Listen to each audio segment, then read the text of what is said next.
Could you murder someone? It's 2001 and we're looking at Andrea Yates. She murdered all of her 5 children, drowning them in the bathtub, one after another. The 4th one, Noah, walked in while Andrea drowned one of the daughters. When Noah saw that, he was shocked and obviously ran away. But Andrea caught him and drowned him as well.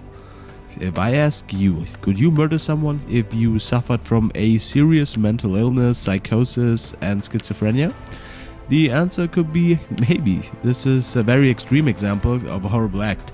Additionally, the average person doesn't suffer from an unfortunate mix of schizophrenia, psychosis, and other severe things.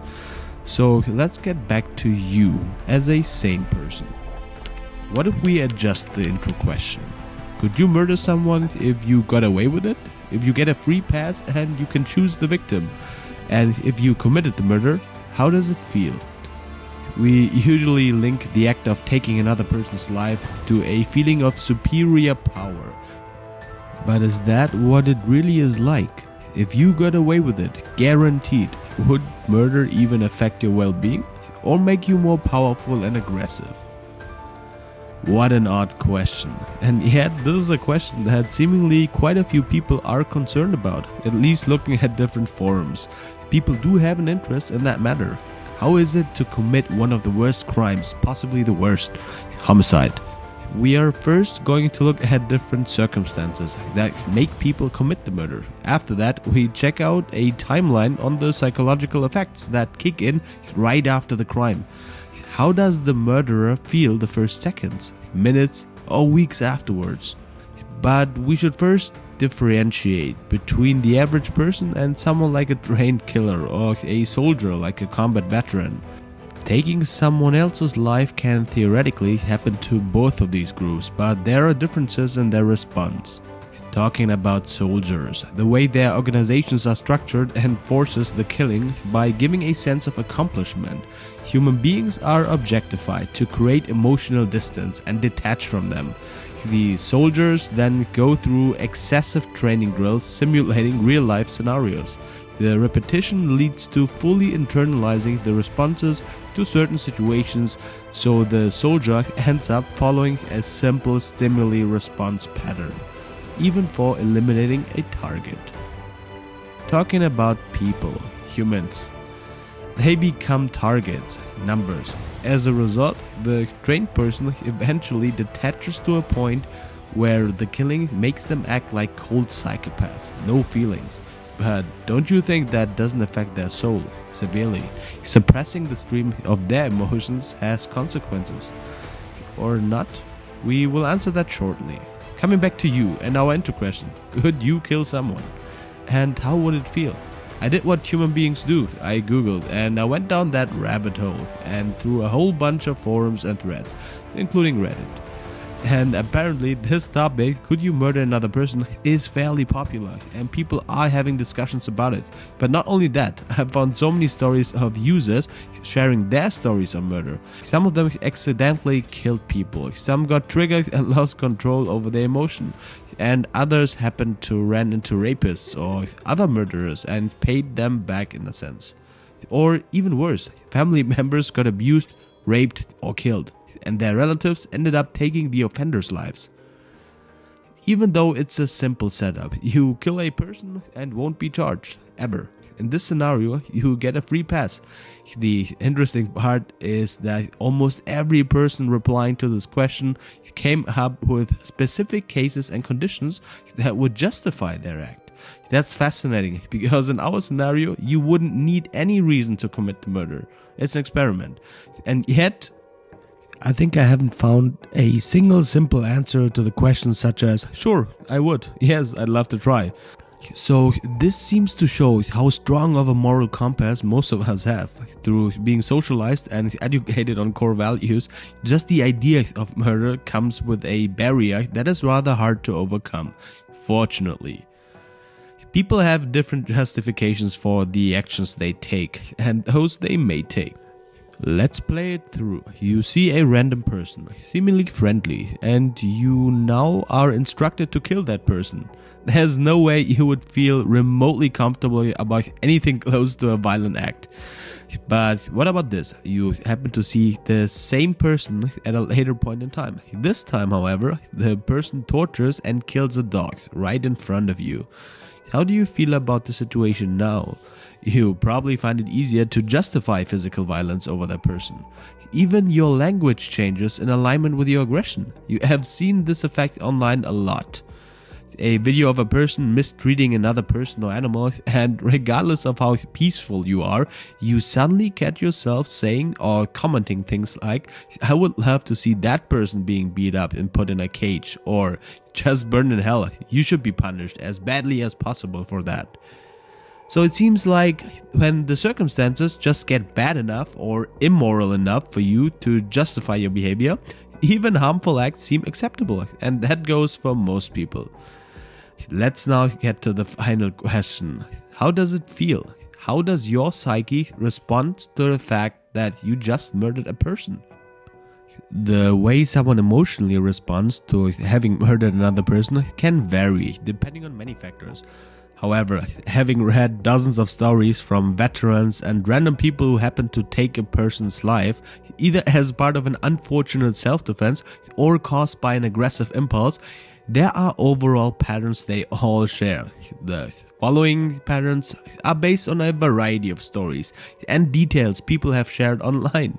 From the average Joe who had to defend himself, to the person who accidentally killed someone, to people who took revenge, to former soldiers. The timeline. The first seconds after the murder. The first seconds after the incident, you are shaking, on the verge to freaking out. By the way, possibly you even feel relief depending on your situation. Self-defense or peer group pressure are examples for that. Given bad circumstances, you might feel you finally need to stand up for yourself and end up doing something you regret. Murder. You pull the trigger and it happens. You feel relief and an adrenaline rush. Sometime later, when you understand what just happened, you probably freak out and finally start to panic. Bad sleep, nightmares, social isolation, some first anxiety spikes, can be anything. Days later. Once the hormones slightly cool down after the crime, the next phase is usually denial and justification. At this point, you come up with a whole bunch of reasons on why you did it. Regardless of how wrong and horrible murder is, the offender's mind comes up with reasons, especially because it's so far away from our society's moral standards and tolerance. The offenders need something so they can better cope with their crime. Well, this is just the beginning of your downfall, though. Weeks and months later. Over time, you will encounter the feeling of guilt, and that is weighing heavy on you. Also, the crushing feeling of guilt isn't getting any better in most cases. Eventually, it pairs with regret, but you can't change the past. The other human being won't get a second chance, and subconsciously, you know that. Every waking second, you do know that. Years after the crime. As time passes by, the effects that the murder case has on you aren't going away. They change. Depending on the circumstances, you may have flashbacks from the moments it happened. You develop PTSD in alignment with depression, anxiety, and possibly other symptoms. Sleeping disorder is a very common one. And as another consequence, your baseline stress level is going to increase, which can affect organs in the long run. A life is gone, and you will very likely never be the same. You sacrifice your mental health completely and become a victim of your own behavior in the past. The interesting part, when comparing the psychological responses to the ones of soldiers, it seems that the differences are only marginal. The soldier may be able to better cope and deal with short-term stress management linked to the termination of a life, either because their circumstances force them to, or because they have done it so often. But over time, their psyche responds pretty much the same way. PTSD, depression, anxiety, flashbacks as a part of the PTSD.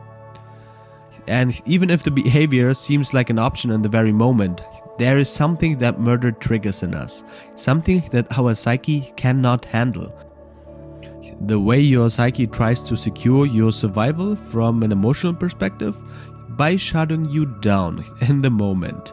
The result afterwards, emotional disturbance, PTSD, and severe depression, all as a consequence of the act of murder.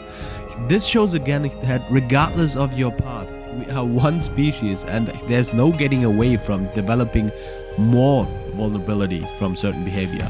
And murdering another person is the direct way to making your soul vulnerable as hell. In all those scenarios, the outcome is the same. A person is dead, and the cause of that is you. The problem is, it's rarely just a person. The thought of murdering someone often ends with that person. But that person is a son as well. That person is a brother, a daughter, or parent. The mere thought of escalating the dark facets in you is our soul's way of coping with negative emotions and channel them.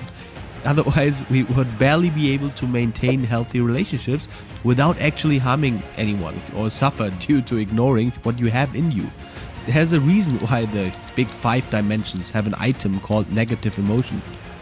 It's a substantial part of our being. Imagine only being able to experience positivity, joy, and happiness non-stop. That would probably drive you insane at some point. And furthermore, without a contrast, there's no value in experiencing feelings and situations linked to positive emotions. However, taking someone's life comes with a burden your psyche will barely be able to cope with, ever. It's not just murder. It is also never-ending guilt and emotional disturbance. Try the following. Imagine your life as it is right now, with all its obstacles. But now you get into a fight with a stranger. You push them. They fall and their neck happens to crack on a sharp concrete edge. The person looks unconscious, but he will never fully recover from the incident. Regardless of how unfortunate this situation was, you will suffer for a long time, knowing you were involved.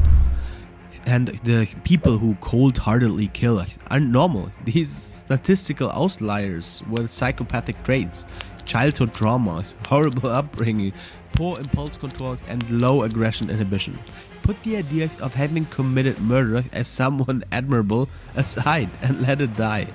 Murder is interesting to explore, but the thought of murder as a tough man's game completely misses the point. Mafia boss, murderer, probably doesn't make you any tougher. Instead, it may very well make you more vulnerable because it's your psyche that takes a heavy hit. It's your trauma and your PTSD. There's this famous question of, is there a killer in all of us? It's a cool question and it gets people hooked. But the truth is, this question doesn't necessarily make too much sense, and it for sure cannot be answered on the yes or no dimension. Instead, we would have to look at a scale from highly unlikely that this person A would ever come close to even taking someone's life to highly likely that this person B is going to follow an aggressive impulse, eventually killing another human being. As you see, we base this thing on likelihood, and technically, if enough happens, this likelihood is probably not going to be zero. Let's face it, often enough we behave like animals, maybe worse because animals are straightforward with their intentions. The way to true power and dominance. Developing the ability to be dangerous to other people will probably make you stronger, because you end up with the same perks of being in a more powerful position, but you remain sane, strong, and responsible by controlling that beast in you. Being a victim of your power and impulses is no virtue at all.